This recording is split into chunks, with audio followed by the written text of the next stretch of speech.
Alors, Bonjour. Cécile Larue, bonjour, soyez la bienvenue. Alors, cet acronyme AKWN.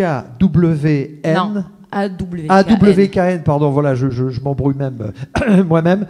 C'est la contraction d'Awaken, qui veut Awaken. dire d'Awaken, oui, alors Qui veut dire s'éveiller qui veut en dire anglais. s'éveiller. Alors s'éveiller quoi? S'éveiller au changement, c'est ça, quelque part? Entre autres. Entre autres. Bonjour à tous. Alors, je suis cofondatrice de Awaken.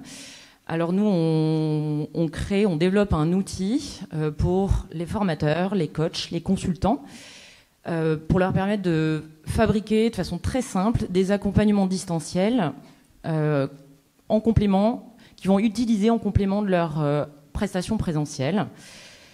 Tout a démarré quand, avec mon associé, on travaillait dans une grande entreprise, une grande banque, la Société Générale pour ne pas la nommer.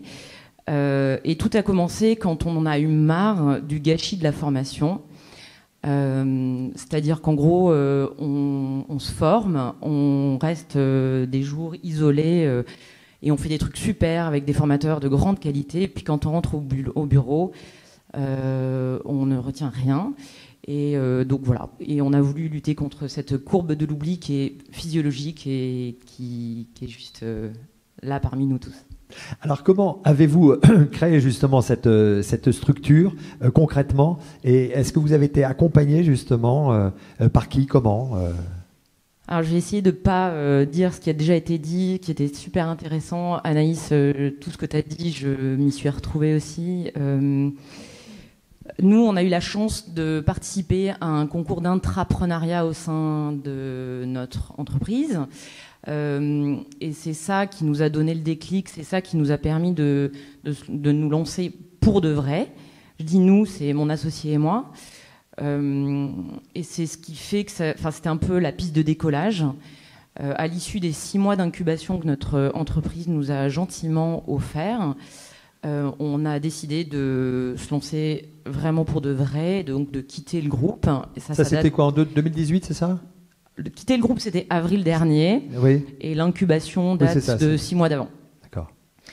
Donc, on a été accompagnés, ça vous en avez parlé plusieurs fois, on a été accompagnés pendant 6 mois par un incubateur qui est le School Lab.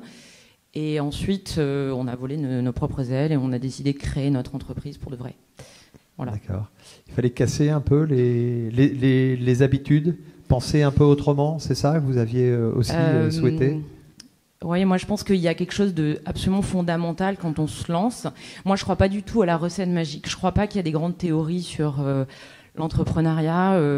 Par exemple, on entend beaucoup dire qu'il ne faut pas créer sa boîte avec un ami. Je ne suis pas d'accord avec ça. En fait, oui, probablement, en moyenne, il ne faut pas créer de boîte avec ses amis. Mais moi, j'ai créé ma boîte avec un pote et ça se passe super bien. Je crois à l'harmonie. Est-ce qu'il faut croire à son intuition ou on peut se tromper aussi? Je crois qu'il faut avoir de grandes croyances et de grandes intuitions et faire confiance à ses intuitions. Néanmoins, quand on s'est lancé, nous, il a fallu qu'on fasse quelque chose de très fort, mais je crois que tout le monde doit le faire, c'est casser nos habitudes, casser nos croyances très limitantes. Moi, j'ai fait 17 ans dans un grand groupe.